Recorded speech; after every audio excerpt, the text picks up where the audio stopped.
And welcome back to the FitBiz journey. We're here for episode 9, which is elevating your profile online with guest best-selling author Alex Rodriguez. Alex, thank you for being here today. Thank you. I'm glad you're here in the office, here for a nice conversation. Yeah, we're really excited. A lot of really great important stuff today. You're going to get some great notes and takeaways. We'll just have Alex start off by giving a little bio about himself, and we'll go from there. Sure. Yeah. Well, like you said, my name is Alex Rodriguez. I was born in New York City from Dominican parents. So I've been in marketing and advertising for about 24 years. And Yummy Marketing was founded 5 years ago. And we are a creative digital firm, and we help businesses raise their visibility, evolve their brand, and attract more business. We've won some of the most prestigious awards in web, advertising, social media, and whatnot, working for large campaigns like Disney, Busch Gardens, AB, InBev, and other large brands, generating online experiences that have brought in millions of dollars in sales in record periods of time. I'm also the author of Digital Bacon, which you see right there on the table. It was my first book, Digital Bacon, Make Your Online Presence Irresistibly Attractive. It's also in Spanish, which I did not translate. I wrote in Spanish. Wow. So Bacon Digital is the Spanish edition. Among both languages, it was Amazon bestseller, 4 different categories in 2 languages. And it's even required reading in some higher learning institutions. Wow. My most recent book is Sell You Before You Sell, which you see right there on the right. Boost your brand, close more sales, and win your game. Not my game, your game, because what matters at the end of the day is what your game is in business, and the book is the intersection between personal branding and sales. So that was launched in December, and just a few months ago, and so far it's generated a lot of buzz. Awesome. Yeah. Congratulations. Congratulations. And if you guys listening, then this is the person you need to listen to. And we wanted to bring him on board for this episode because we'll talk about it in a minute and he will explain why, but it's so important to raise your online profile. Not just presence, which we'll talk about in a later episode about social media and being around and how Google finds you and all that kind of fun stuff. But it's really important that when somebody finds you, they actually find you as your legit and a real person. And then we will go over basically books, why to launch books, how to launch books, the design of the books, which by the way, so the Digital Bacon is when I first met with Alex. And believe it or not, the book smells like bacon. Just kidding, it doesn't. But first of all, Digital Bacon I think is a genius name, and then he gave me one of this book. I still have it at home, and I read it, and it's awesome. But what's the best part is that I have not launched a book yet when he actually gave me this book. And then I touched his book, and I don't think I ever felt a book like this before. And this is, I was like, if I launch a book ever, this is how it needs to be felt like. So yeah, exactly. I even went through with Alex. Actually, he's the one who helped me publish my book and did all my digital edits from the inside to the outside to the cover to the website and everything. But we'll talk about that in a minute. And and he's continuing on our newest books as well. That it's coming out for our business and personal. We'll talk about both in a minute. But what I wanted to point out that do you have that bookmark by any chance? Yes, sure. If you. Yeah, let me scoot outside here. Since we're talking about a person who is elite, or we can call it, I guess, a GOAT at digital marketing. Yeah. I don't have the Digital Bacon bookmarks, but the Sell You bookmarks I do. So he, with all his books, he has these bookmarks, but the Digital Bacon one was basically a bacon. Yeah. Nice. So it was pretty awesome and cool. Yeah. It's somewhere in one of the drawers around there, but we won't waste anybody's time. What do you call this? The way it feels. It's like what do they call it? Like a smooth matte cover. Sure, cool. So it's become more in progress, like in the last couple of years. You know, the shiny glossy was really hot in the 90s and the 2000s, but now we're going to a matte feel. So yeah, it's all about the look and the feel and the packaging of your content. Yeah, and I remember when you told me that exactly the same words, that it is the 90s. So as soon as I heard it, I was like, okay, I don't want that anymore. Yeah. But I even, because I was crunched on time, because you guys made me like launch it, ASAP with a cool book launch party and everything. But I went to local printers here in the Tampa Bay area. They are awesome and amazing, and the price was great too. However, they were not able to deliver. They had a similar product to this, but it was not as good. So when I had them print, I only printed them, I think, like 50 copies, just so I have a backup plan if my books won't arrive. But yeah, they would not be able to deliver that quality. Yeah, for sure. So I wanted to bring up that right away. I think we should finish up with the book because that's like the biggest piece of the puzzle and the most work, I think, compared to anything else that they can get done. But you can agree or disagree with me, and we can go on wherever you would like to start. Sure. But what do you think when it comes to raising your online profile? What would the number one people should start doing or start having, like professional pictures from a virtual media kit to just literally having a website done professional? Yeah. I think the most important thing is to understand where you are right now. Because if you don't know where you are right now, it's hard to tell where you need to go. Like a lot of people say, I want to grow my business, I want to move forward. But think about it like locationally, geographically. If you want to move forward, you need to know where you're facing. Just like you're in the middle of a city. I'm just using an analogy. You're in the middle of a city, you want to move forward. Well, what is forward? Is it to the east, to the west, to the north? You have to know where you are right now. So I think the most important thing is to make an audit of what your online presence looks like right now. Some people have done work already and their name is out there. Other people think their name is out there and it's not really out there, And a lot of the businesses that come to us and they want to work with us, what we find is that their online presence is fragmented. Some people maybe were in a different line of business. They moved locations. They have a different phone number, and all of a sudden, when people look at them online, and they're doing their business, right? They're not really paying attention to that. Sure. But when people search them online, what they see is, I want to work with this guy, but he has 5 different phone numbers, So what do I do, Or he says he's a personal trainer, but he also sells products on the side. So do I look for him for products or for the training? So you have to understand where you are right now, and then based on where you are, then start your repair process, right? Does anything need to be fixed before you take a step forward and create more assets to make the problem even deeper? Exactly. So do a repairing process and then go into, okay, what assets do I need to build? So basically you're saying that before you do anything, have a plan, just like in business. Before you just start a business, have a business plan. Have a business plan. Before the plan, make an assessment of where you are right now. Sure. Like, if you have a website, like how many visits are you having? If you don't have a website, are people searching for what you're offering? Are you listed on business directories, for your industry? That sort of thing, just really understanding that deeply, I think it's invaluable because that will tell you what that next step is in your particular case. Yes. So what do you think for, I guess, personal trainers and the gym owners, in order to do that, they would have to audit yourself, where they are, who their client is, or what they want to do with the clients, and what most of their clients look like right now, and what they are interested in, so they can tailor their website, their pictures, their trainers, their social media and everything to the client's likings. Absolutely, right? Absolutely. Well, one of the do-it-yourself sort of ways to do it is, we have in both of my books, I have a walkthrough assessment that helps people do that. Now, in Digital Bacon, it's more towards businesses. So if you have a practice, a business, a gym right now, Digital Bacon will help you understand who your target audience is, where to find them, what demand there is for what you're offering. Now in Sell You Before You Sell, it's more for individuals, for personal brand. So it'll help you just create that audience profile. What is your profile and how do you fit in with the type of person that you're trying to reach?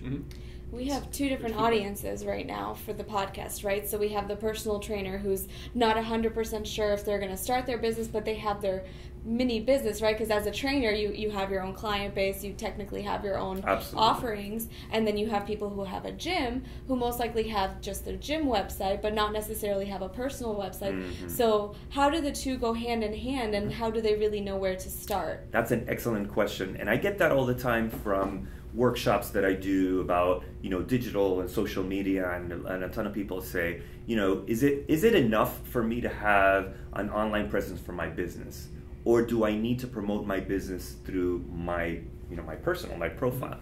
And I see both going hand in hand, and we can see this trend increasing even in some of the largest companies, multinationals, where they have their strong corporate brand, but at the same time, their leadership is out there representing the company. The leadership is basically the best spokesperson for that company brand, right? So even in a smaller scale, for smaller businesses, that becomes true, and it becomes as easier than ever right now. Yeah. So the idea is, yes, you should have a strong presence for your business, because sometimes people just search online for a business category. I want to find a gym. I want to find a spa. I want to find a massage parlor. They're not particularly looking for a person at that point. They're just looking for a service. So that business should marry those type of searches. But the personal brand is what's going to elevate you and differentiate you in a crowded space. So when they search you up, they're like, okay, well, I'm seeing the spa, but the head of the spa is this lady that seems to know what she's talking about. She has authority, she has experience, maybe she's won some awards, and that's what's going to help you rise and create that conversion experience for that customer. Because at the end of the day, people have more options than ever to look online, but it's important to have that strong personality so that people know that at the end of the day, it's an individual that has passion, that is in front of the business, and that is in charge of making that deliverable valuable from beginning to end. And so you would recommend that everybody has, of course, their business website and personal website. I do. And then on top of that, having nonstop content just going out.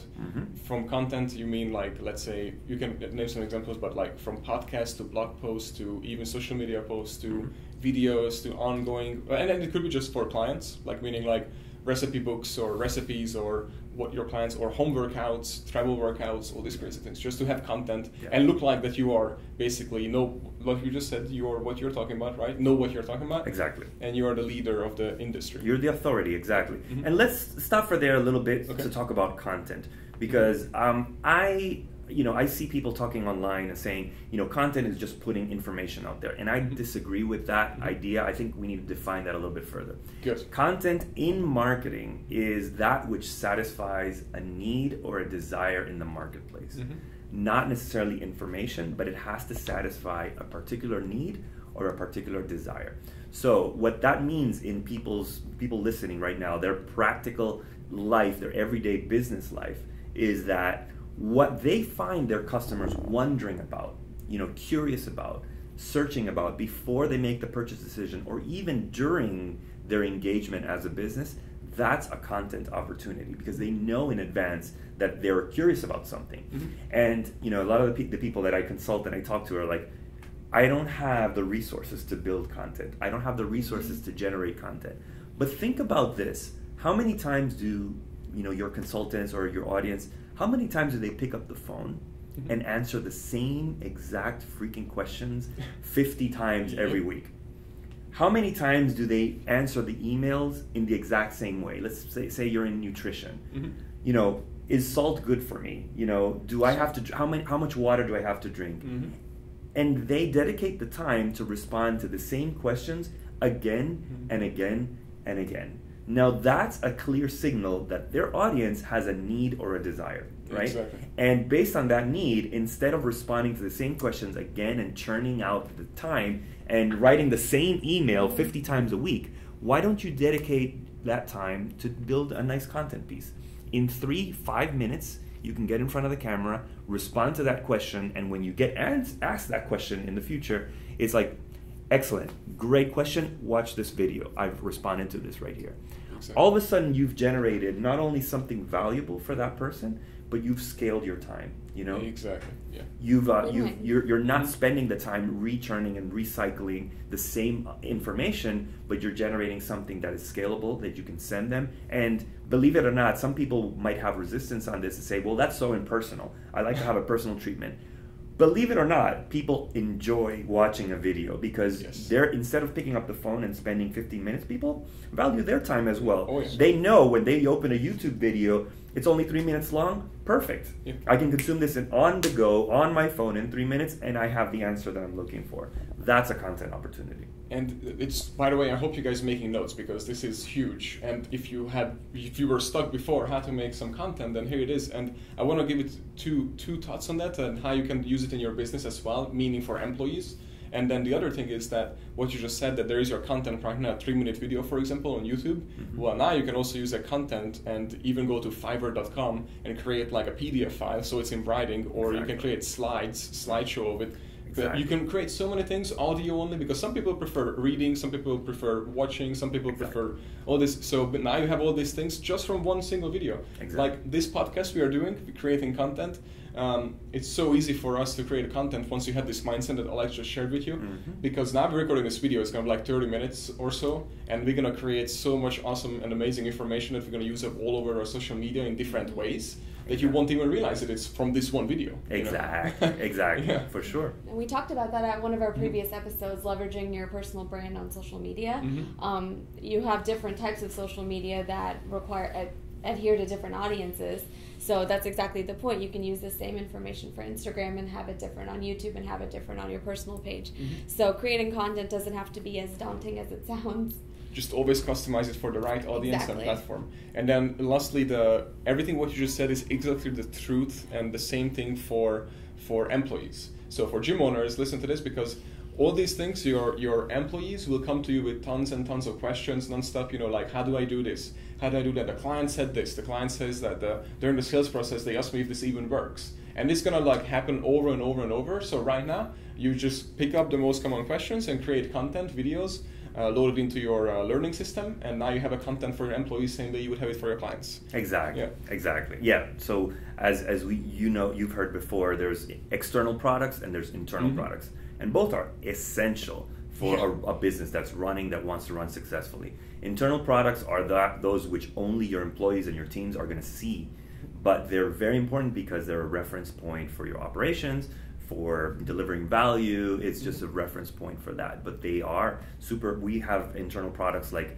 processes and procedures and videos, and we try to build our library as well. And that's never going to see the light of day, but it's as essential as, things we do online, our podcast, our YouTube channel, everything like that. And guys, just, it's so funny and crazy that a financial institution, a digital marketing company, a fitness studio, a restaurant, all these places, if you take out the name or the specialty of food or fitness or whatever, if you take everything out and just look at it naked, you're going to see, for a successful company, you're going to see exactly the same back-end setup. So what he's saying, exactly. So what he's saying right now is exactly true for your business too. So don't act like, oh, but he's a digital marketer or it's a different company. No. It's the same in your business as well. It's the same, and it's the same struggles and the same resistance. Everybody says, I don't have enough time. But again, it's the same mindset. You have to build that mindset in demonstrating your authority on a consistent basis. 100%. And do you want to add something to it, Breda? Or I saw that you were moving in your chair. The importance of credibility, we can't possibly emphasize that enough. I'm hoping that we can get into specifics on how, a step-by-step for personal trainers who are looking to build their brand, and people who are on a budget. Let's be honest, most people who are starting a business really are. So we're talking about all these things that are necessary. How can they best really approach that? Yeah, that's great. And I think let's take a step back and understand what we like to call the customer journey. Sure. So I think it's essential. It's kind of a marketing term, so people that are not in marketing might not be familiar with this, but I think it's really important to understand so that we can then talk about how to address that. So very, very quickly, in the past, what would happen is, people would advertise on TV, on a billboard, on a flyer, and you would see that signal, and the expectation is, okay, they see the billboard and they're going to call me, or they see the flyer, they're going to call me, they're going to visit the studio, they're going to email me, right? And that would be, that visit or that call would be what is normally called the first moment of truth. When they visit you, they get in contact with you. And then after the first moment of truth comes the second moment of truth. So the second moment of truth is when they go, let's say a personal trainer, they get that first trial run or the first session, and they get home and they go, man, I feel really good. I think this is something that I want to continue. That's the second moment of truth, because they have first-hand experience with your service and with your product. What has been found, and this is a study by Google, the zero moment of truth study, is that between that first stimulus, that advertising, and the first moment of truth, when they actually call or visit their studio or book a session, what Google has found is that there's a moment called the zero moment of truth. And the zero moment of truth is the most influential moment that determines whether they're going to call or visit the gym. The zero moment of truth is comprised on their direct experience online, with your brand. So when they seek the first moment of truth, let's say you're advertising in a flyer or a magazine, they're like, oh, I see Joe, the personal trainer. Let me see what people are saying about him online. Right. Let me see his social media experience presence. Let me see what how much he is engaging online. Let me see the content that he's sharing, and that forms the zero moment of truth, right? That moment, whatever they think about the zero moment of truth, 85% of the times will determine whether they're going to call or visit the gym. Now, that gives us a little bit more insight into how the customer thinks. Yes. They don't go from simply call Joe and calling him. People aren't robots, They don't follow orders. They want to feel at ease. They want to feel that there's credibility. They want to feel that this person has authority, that they're going to treat me right? So what happens? A lot of the times what happens is that people go ahead and advertise. They use traditional advertising. They go on TV, they go on interviews, and they say, okay, I'm convinced I'm finding a personal trainer. Let me go online. So I go personal trainers in my city. And they find that, their reputation, for example, is pretty low as compared to other personal trainers. So what has that person done at that point? They've just advertised for their competitors. Yeah, exactly. Because they've advertised for a need. Thank you. But they've advertised for a need, but that need has generated business for somebody else because the way they showed up was not credible enough. So think about how that impacts, the way we approach online. I think it has a huge impact, and it should make us, again, have an audit of where we stand right now. So how do we do that on a budget? There are a bunch of actions online that cost absolutely nothing. It costs nothing to go to Google My Business and register your business, your local business, online. Now, Google My Business, what they do, you go to Google, you could just Google My Business, just do a Google search, the first search that comes up. You register your business, and what they do, they're going to send you a postcard with a verification code. You log your verification code, and all of a sudden, your business is registered in Google as a straight up Google. They'll give you an access to your reputation, to your reviews, so you can respond to online reviews. That costs $0 and 0 cents. However, 70% of the businesses out there still have not done that. Wow. Which is crazy. Now, why haven't they done that? Because of lack of knowledge, right? Yeah, so they didn't do their homework. Yeah, they haven't done that, or they haven't had anybody like this content Sure. telling them that this is available to you right now. So go right now, Google My Business, do that right now, don't wait any longer, and take control on that zero moment of truth. Now, that's one thing. Another thing is that it doesn't cost anything to open a Twitter account, an Instagram account, a Facebook page. It's also free for you. Now, a bunch of people would say, well, yeah, I have a social media presence, but it's never generated business for me. Yeah, they always say that. That's not what that's there for. Yes. Your social media presence is to raise your credibility and your authority. Yes. It's not for people, it's not free advertising, right? It's more harmful for you not to have that presence than what it is to invest time in having that presence. It's harmful when people search you online on Facebook and say, where is this girl? She says she's a great, straight on personal trainer, but I can't even find her. So true. visibility is at zero. People don't call, right? Yeah, and let me add to that, because we receive so many resumes, and this is the perfect help for you, because what just Alex said, it happens all the time. We get resumes, amazing resumes, and it says that how great they are, and they have worked for years and years, this experience, this place, that place, but when we Google them, we cannot find anything about them. Yeah. Nothing. Yeah, Yeah. that's not good. Yeah, absolutely. Yeah. No support for Yeah. any of their statements Yeah. within their resume. Exactly. Yeah. And another platform that's also free is LinkedIn. Yeah. So LinkedIn, if especially you're talking about recruitment or professional services, just having a strong LinkedIn profile. Now, a strong LinkedIn profile is defined by a title that defines who you are, a clear title. Don't just put personal trainer. Don't put something generic. Say, I help people get fit, in a certain amount of time, or whatever that your pitch is. Yeah, be very specific. Your description, be specific. Add your content, what you're sharing. Add articles, videos on what you do. And how important? Sorry, don't interrupt, but I want to touch on that. What you just said, to be specific. How important is to you, and do you think to the fitness industry and anybody, to have a niche market? I'm a little bit torn on that. So for fitness, because I'm a little bit torn on that. I think it might be more important in fitness than in other fields. Like, for example, in marketing, there's an issue with niching too much in the industry. And some people might disagree even with this. But for us, for Yummy Marketing, I feel like there's an ethical problem for me to promote a law practice that deals with criminal law and then promote another law practice in the same town. So my goal is to make my clients look as best as possible. So if I say I only work with people in criminal law and I'm making, who am I going to make look as best as possible? You know, so there's a conflict of interest. Now in personal training, I don't think that's as impactful because you can use people. It's not a competition. You know, you can use people. One person's testimony to fuel more business, and I think niching, if you want to say I only serve women between 40 and 65 and I want to help them look their best, it actually helps you generate a larger book of business to have more success stories.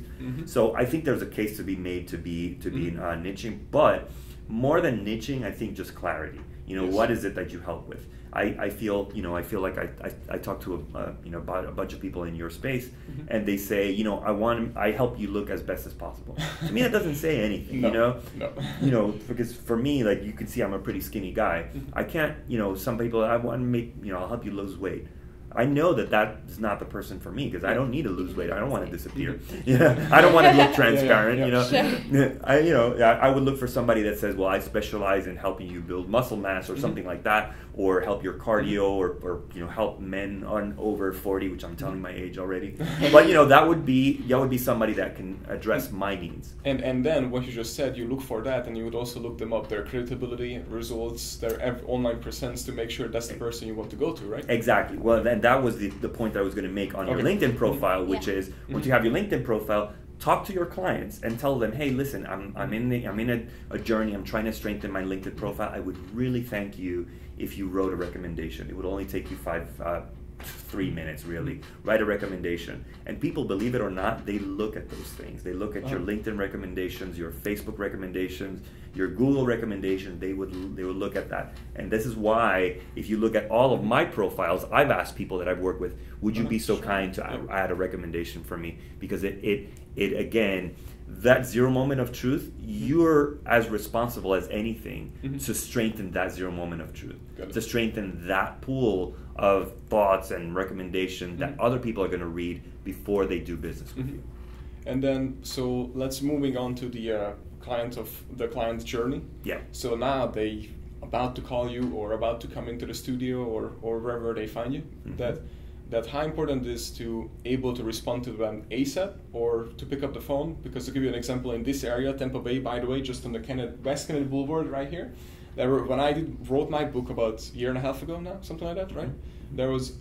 I called, just on that street, there were 68 personal training studios, and around it there was even more, and I did over about 100 phone calls, and 1 out of 10 businesses actually picked up the phone, and then I think the statistics was 3 out of 10 would actually call me back.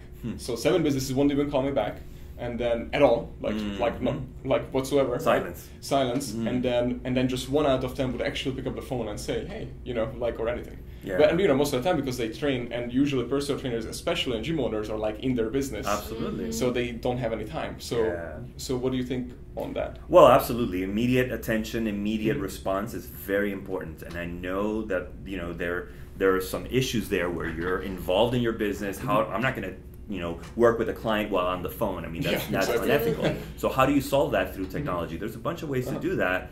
Some are more costly than others, but just today I saw in Reuters, Google is rolling out so you can book online through Google My Business. You can book. Now that has to interface with their website or with your system. So there's a little bit more complicated. But let's talk about a second, so you understand it's not just like you go and book or whatever. It's literally like an online assistant that literally have a conversation with you. It literally says stuff, and I watched it. I was like, wow, this is gonna replace so many jobs very soon. Because it was like, hey, I would like to make an appointment for Monday at 11 a.m. and then the robot will say that, what day would you prefer? Like literally like a whole conversation, they have 100% conversation like a real person, and the other person on the line won't even know that I'm speaking to a automation. Yeah, exactly. It's pretty amazing. And books the appointment, everything, confirms it, and then if they ask some random question, they literally answer back with like a random answer about your dog or whatever. It's ridiculously good. It's better than a human, technically. Yeah. Go test that out. Yeah. And that could be maybe like your futuristic, your complex tool, but at the very minimum, do you have an online booking system that interfaces with your calendar? I mean, something like that could cost maybe $100, $150 per month, and you might say, okay, well, I don't want to spend on that. But how much business are you losing for not having that system, right? Even if one signs up, it would change that. Exactly. You can pay it off with one sign off, and you can have a long-term client only because you allowed them to interface directly with your calendar. So that's the type of mindset that a business owner or a business operator should think about. Is not just I don't want to spend more. It's I need to invest in making my business scalable and operational. Yeah, sorry. You go ahead. I was going to say some things are necessary. Like if you don't have them, you won't survive. Exactly. So you have to wonder what those minimums are that I absolutely need, or I will not have a business to run. For sure. And I love Daniel's research. I mean, he's done the research in the local area, but he's done the research.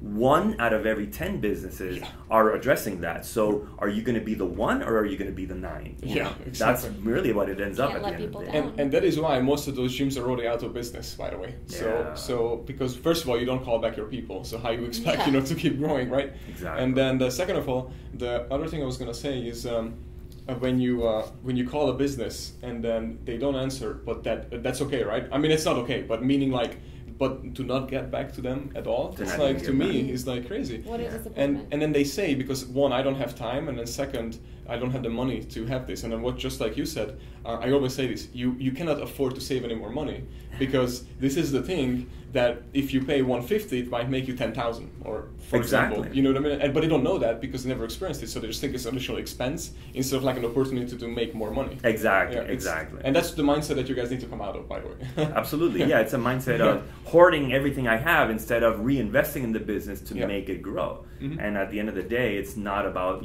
just income and just spending it on your personal things. It's about how do I make my business a real sustainable business, so that I it's almost like I use the analogy of putting water in a broken bucket.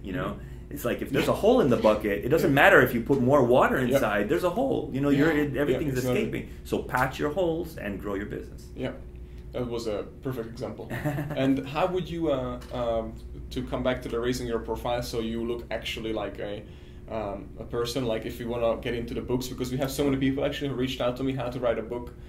Sure. And actually I directed lots of them to you. About for editing and everything. But so why would you write a book? How hard it is to write a book? And then how you even start? Yeah, sure. So let's talk about, let's take again a step back and talk about, something that I talk about in the book, Sell You Before You Sell, which are the 4 qualities of a strong personal brand. And based on those qualities, then we can say, okay, how do we support a strong personal brand? But the 4 qualities that a good personal brand needs to have is, number 1, it has to be authentic. People are drawn when you have credibility. They're drawn to you because you're real. You know what you do. There's no fluff. There's no false advertising, right? We're talking a lot online about fake news. It's all fake news. If you say you can do something, can you prove it? Is it just fluff? Because everybody can say they're the best, but can you actually prove it? So authentic is number 1. The second one is attractive. So you need to build a personal brand that actually attracts the type of person that you want to work with, right? Like I was saying, if you say, I'm a personal trainer, I help you lose weight, that's not going to be attractive to me. Now, maybe I'm not your potential customer, and that's completely fine. But if you are trying to attract me and you're pitching to me, you better give me a pitch that is attractive to me, right? So attractive is the second one. The third one is aligned.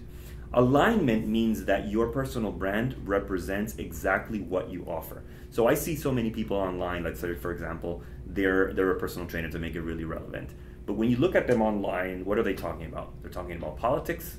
They're talking about the NBA finals. They're talking about sports. They're talking about everything except for what they do in business. So I'm not necessarily telling you that you always have to talk about business. What I am telling you is that in the mindset of the people that are listening to you and paying attention to you, they need to understand what is it that value that you offer. Because if they don't understand it, when they're looking for somebody that is going to serve them in the way that you can serve them, they need to think about you first, right? They need to think about you. So alignment is what's going to get you there. And the fourth one is what I call awesomeness. Okay. Now, awesomeness doesn't mean awesome because I'm awesome. It means that I stand out because I'm excellent at what I do, and my presence online reflects that excellence. So I'm not just another personal trainer. I'm not just another marketing firm. I stand out because I do things in an excellent manner. So again, authentic, attractive, aligned, and awesome. Now, when you look at those four qualities, a book can actually help support the four, all four of them. Why? Because number one, authenticity. In your book, you talk about your personal stories.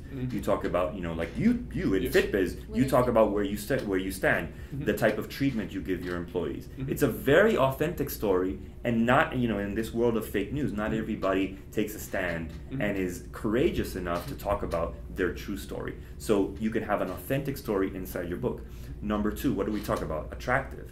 Attractive, why? Because you have a particular audience. When you write your book, you're speaking to a specific person. When you wrote your book at FitBiz, you talked to a very specific person, which is probably the same people or a segment of the people that are listening to us right now. So it's attractive to them because you had clarity on who you're talking to. Number three, aligned. Why is a book aligned? Because you're talking about your industry specialty. You're talking about what you supposedly know about. So you're laying all your information out. When I wrote Digital Bacon, a friend of mine said, "Hey, so your goal is to give all your tricks away? Like, what's up with that? Aren't you concerned that people are going to copy you?" And I said, "No, you know what? I appreciate your concern, but I'm not. I'm not concerned at all. I want to serve people. If my book helps a college student, if it helps a fellow competitor, if it helps somebody run their campaign on their own without ever hiring me, I've done my job. That's completely fine. I want to give truthful and valuable information." So that's about alignment. And then awesomeness, you just talked about at the beginning of this podcast about the look and feel, the packaging, the quality. Are my margins the right size? Is the book easy to read? Are my links arriving at the right place? Those are all signs of awesomeness. If your book stands out in a crowded marketplace, if you search for your book on Amazon and I can tell, okay, this is the book with that bacon strip, or here's the book with the bright red cover, and if it stands out, that's what awesomeness is all about. So a book at the end of the day checks all four boxes of a strong personal brand. And you can, and I say that all the time, by the way, about giving away my stuff, for free, all the time. And the other thing is 99%, unfortunately, 99% of the people won't take action on it. Won't take action. Yeah, and then even if the 1% does, then I'm very happy for that 1%, so I'm totally fine with that. Exactly. But to get back to the book and writing, how long did it take you to write your first book? So Digital Bacon was about 4 months in writing and maybe a month and a half in the publishing process. Sell You Before You Sell, I took a little bit longer. It took me about a year to write, but it wasn't a full year of time. It's just getting busy in the business. I got off and on, but I had the goal of writing it or publishing it in 2017, and I fulfilled the goal right at the end of the year in December, but I did it. But yeah, it was about a year coming off and on. But again, going back to the point, I could have started writing and just dropped the ball, which is unfortunately what a bunch of authors or aspiring authors do. They say, I want to write a book. And as you've heard before, there's a bunch of people that say they want to write a book and a bunch of people that say, I've written a book. There's a clear divide into wanting and into doing. And that divide, when you jump from one side to the other, it's going to separate you in a crowded marketplace. Exactly. And then the books that you've written. So in my case, just so listeners, I want two things. One is, yes, everybody's busy, crazy busy, but we had a person that I have met, I think is the 20 minutes or 5 minutes. He's on the one of the networks sells products, and he went through KPI here. Oh, okay. But his book, he said he'd written his book in 5 minutes of a day. So between his breaks, he just wrote and then stopped, wrote and then stopped. Of course, he had his outline first and just fill in the gaps, That's the thing, Yeah, which we will talk about in a second. But I wanted to also bring up, because some of the trainers or gym owners who are listening right now, they probably don't know who to write it to, because they have two options. One is, one more than, but let's go with two main options. So one is to their actual clients, right, which is fitness books, if you're basically in the fitness or nutrition, whatever you're specializing in. Or number two is, depends what your main goal is, and I can give you an example with mine, and Alex helped me with that as well, is you can write it to your industry. So like gym owners, business owners, personal trainers, because my personal goal is, really big goal is to revolutionize the fitness industry and put a stop on obesity. So I cannot do it by writing it to clients and giving it to clients and all that. I have to have you guys and ladies listening and watching this and reading my books and all that work as a whole, just like you said, to be able to accomplish this. So you have to think really up ahead, and you need to know what you actually want. Yeah, right? for sure. Well, the advice that was given to me was, and I like poetry. I like deep thinking. I was listening to lectures on Leonard Bernstein on music orchestra, because I'm a musician as well, and I like all that type of thing. So if you left it to my devices, I would write a book on philosophy, right? But my mentor very wisely told me, you have to write a book that you would be proud to hand one of your customers. Yes. And that reeled me in, because again, I would be off the rails. So Digital Bacon is precisely the type of book that, in fact, right around this table, when I'm talking to a prospect and they want to consider working with me, I have no problem in saying, hey, whether you work with me or not, check out my book. I'll sign it for you and you go. That raises my closing rate by 35%. I believe you. I mean, just the fact that I'm giving them something in advance. So the law of reciprocity, number one. Number two. And so how much did it cost you, that book? I mean, one piece of book that you give out. One book is less than $4. Yep. So it's a measly investment for raising my closing rate by 35%. Oh yeah. So I hand them the book. I'm demonstrating my authority. I'm giving them something of value, and ahead of the business transaction. So by doing that, and same thing with sell you before you sell. I just closed a contract for consulting, helping a sales team on selling better, increasing their closing rate, and it's all based on my book and the content that I splinter off my book, because that's another topic we could talk about. What other things do you talk about based on your book platform? But the idea is, these books are just support assets for my business. It's books that I'm proud to give existing clients or new clients to say, this is my mentality when working with you. Here's my philosophy. It's all contained in there. When you read it, if you can't read past the introduction and you can't stand me, you're gonna hate working with me. So don't even call me. Don't even ask me for a proposal. But if you like what you read, then we're gonna have a great time working together. And I wanted to touch base on that $4 that you said, because so many people are like, man, giving out $4 at a consultation or a sales process, that's crazy. But what people don't realize is that that's $4 of actual credibility. Yeah. And what they spend online, especially in the fitness industry right now, if you spend on AdWords or Facebook, the numbers are off the chart. So it's like, at the very minimum, you spend about like $5 to $15 per click. And then with the fat loss clicks, you will sometimes spend all the way up to $150. Yeah. And I'm like, you are heard about the $4, that you give out. Exactly. I mean, it's, when you're face to face with a person, when you're like right there to close, Exactly. Yeah. Exactly. It doesn't make sense to think like that. People need to think about. My books definitely have a price, and you can order them online. You can go to the website. You can go to Amazon. But if we meet, I mean, more than likely, I'm just giving it away. Because to me, it's not really a moneymaker for me. It's a differentiator. Yes. So there's a huge difference between a moneymaker, which are your products and services, and the assets that you build to differentiate yourself. Yeah, 100% right. And I mean, I want to go on all day by going with you, but we appreciate Maybe we should do a part 2 sometime. Yeah, we definitely gonna do a part 2. So before we wrap this up, and you guys, you should send us, because if this was valuable, you need to really send us like some questions, and then we're gonna wrap it up with a part 2. The next time we come in and we answer, I'd all be those honored things. to do that. Yeah, that would be amazing. And then, a couple questions before we wrap up. So one thing is, where can people find you? Yep, so our website is Yummy Marketing, YMMmarketing.com. You can find digitalbaconbook.com, and you can find the newest book, sellyoubeforeyousell.com. And then from there, everything is interconnected. So if you forget one of these URLs, you can go from one to the other. But that's pretty much where they can find me online. And we were going to Well, say? I was going to say, if you don't mind, one of the things we talked about at the beginning was creating an audit for your business. Yes. So one of the things we started to offer is you an had that, audit. right? Yeah. So you can go build an audit, and what we're asking for is a $50 donation to our preferred non-profit organization. They help women in need, they help families in need, and people on the brink of suicide. So a $50 donation, we send it straight along, we don't take any penny, and we give you a free assessment. The assessment judges you on 6 different points of your online presence.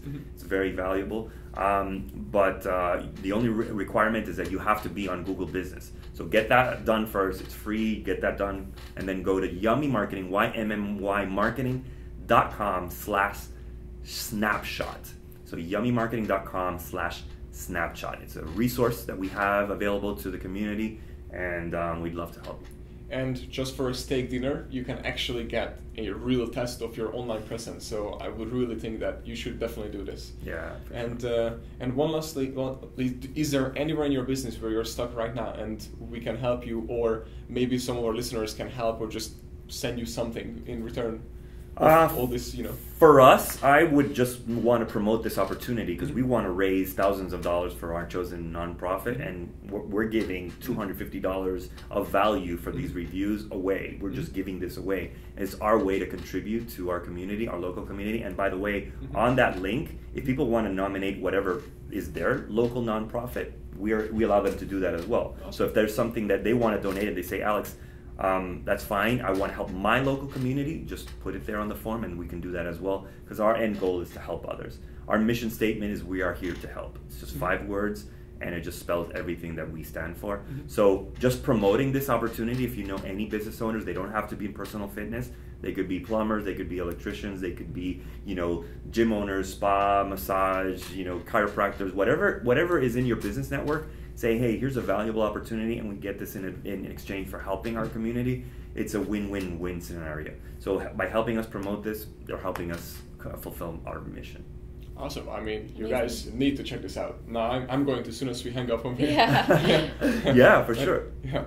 So we just really want to thank you guys again for listening. I think it was one of the most valuable episodes so far. Oh, Definitely. We are going to put in lots of notes and then lots of downloadable items. And then I'm even going to upload my virtual media kit. And then if Alex allows me to upload his. Oh, yeah, absolutely. Yeah. I will probably upload his so you can compare mine and his. By the way, he did mine also. So, but it's different. So it's way different. Mine is than his. And then you guys can compare it how it looks like, because I use that to get, for example, speaking engagements.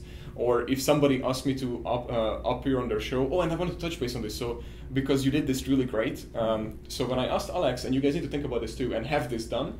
When I asked Alex if he could send me a professional picture, so one, have a professional picture, and second, don't attach it to your email or send it in a text, which so many people do, because that's going to be useless, it's going to be low quality. You need to upload it to your website and then have like an actual link where people can download it from. And have multiple options, and Alex has that too, right? In your virtual media kit, you have options for it? Absolutely. So there's a directory where people can download it. I particularly use Dropbox, which is, again, also free. I think they give you 1 gigabyte for free, and you can have links to all your resources there. It's always on, never by request, 24/7. So people can just download it and do whatever they want. Yeah. And you've experienced this as well as I, is that it's the best way to ensure consistency no matter where you appear. They're always pulling from one source which you control. You're the CEO of your personal brand, and you have to control your how you show up. Not let people search you up and choose a compressed image that was from 7 years ago. You have to control your personal image. Yeah, for sure.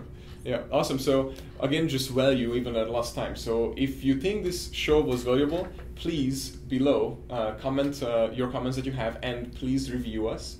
And please share this information with anybody that can help. And we just want to say that we really appreciate your time, and thank you very much for listening and watching. And we'll see you next time. Bye. Bye.